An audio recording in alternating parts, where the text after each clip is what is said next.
Assalamualaikum. Today we are going to discuss mechanism of respiration. As we already studied the complete process of respiration, its types, aerobic and anaerobic respiration, then types of anaerobic respiration, those are alcoholic fermentation as well as lactic acid fermentation. Then we have studied the importance of fermentation. Today is the mechanism of respiration, that how the process of respiration occurs. It's a very complex topic of biology. So start the topic, its explanation. The process of respiration involves a complex series of reactions based upon the oxidation and reduction reaction. Aerobic respiration is a continuous process because it happens in the presence of oxygen. So we have divided it into three major stages, because you all know that anaerobic respiration, the first step is quite similar with aerobic respiration, that is the conversion of glucose towards the pyruvic acid molecules.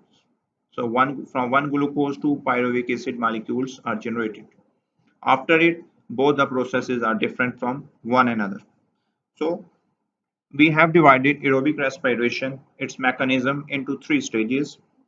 Number one, glycolysis. Number two, Krebs cycle, that is also known as citric acid cycle. Number three, that is electron transport chain.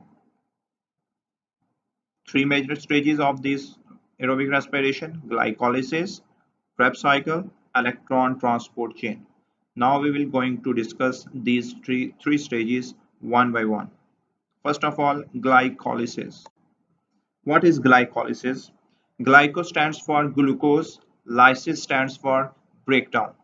So that is the stage in which glucose is going to break down into two pyruvic acid molecules. So there is the glucose and lysis, the breakdown of glucose molecule.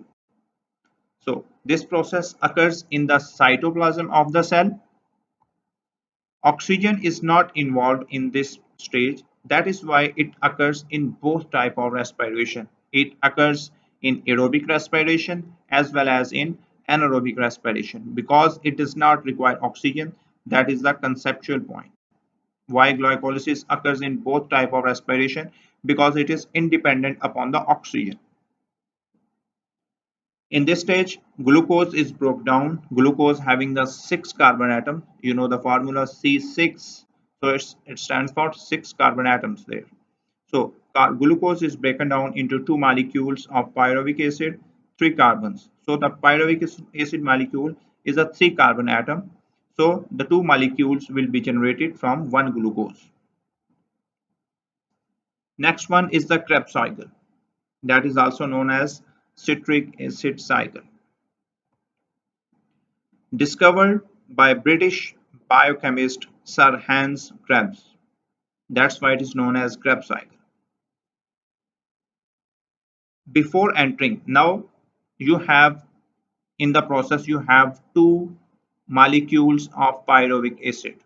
Now glucose has been broken down and now you have the pyruvic acid molecules.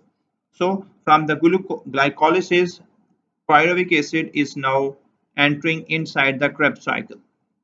Now, before entering inside the Krebs cycle, the pyruvic acid molecule, because it is 3 carbon atom, 3 carbon molecule, so it is changed into 2 carbon compound, 2 carbon molecule called acetyl CoA.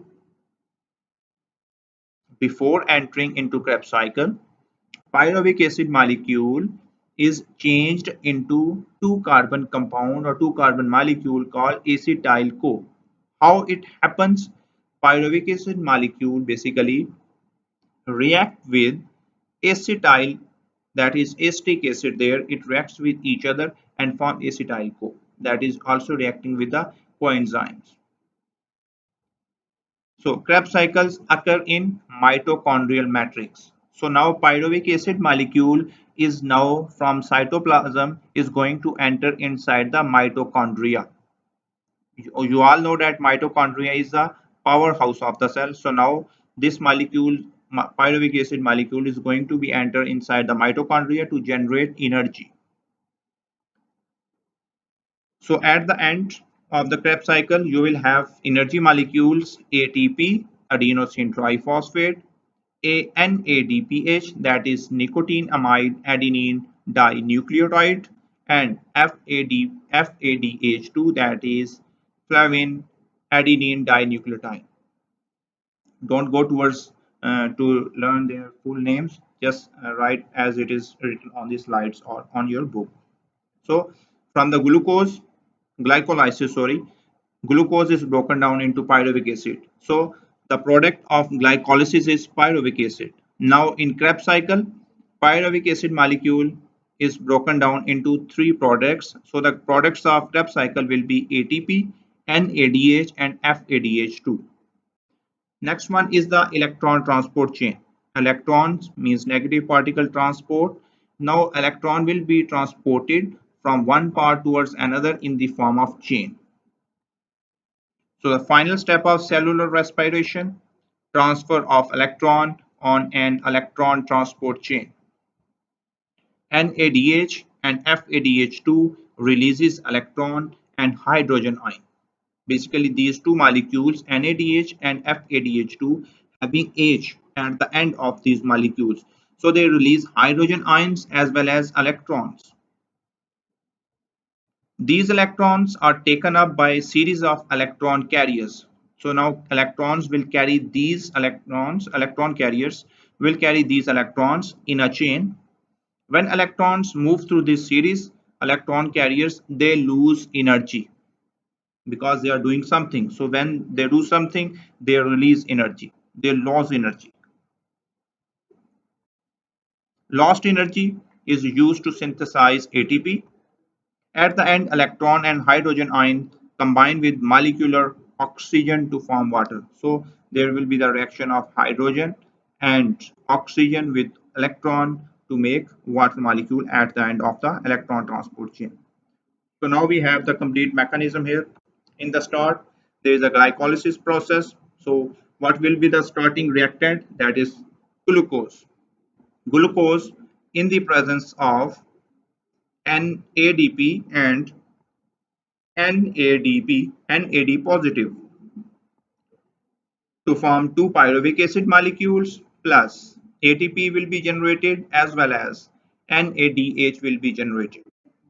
In the next phase, two pyruvic acid molecules now will going towards the Krebs cycle. Now before the Krebs cycle, they are converted with the help of coenzyme into acetyl-CoA. So now they will enter in acetyl-CoA will enter inside the Krebs cycle in the mitochondria.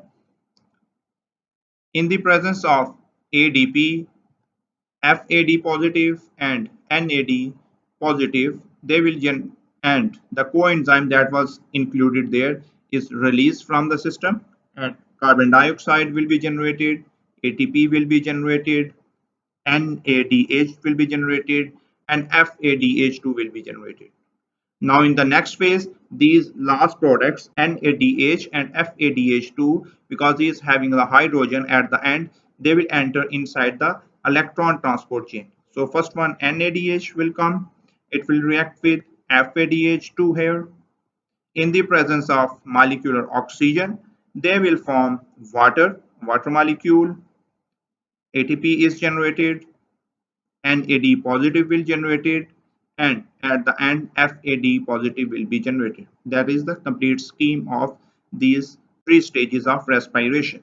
Very important. Thank you very much.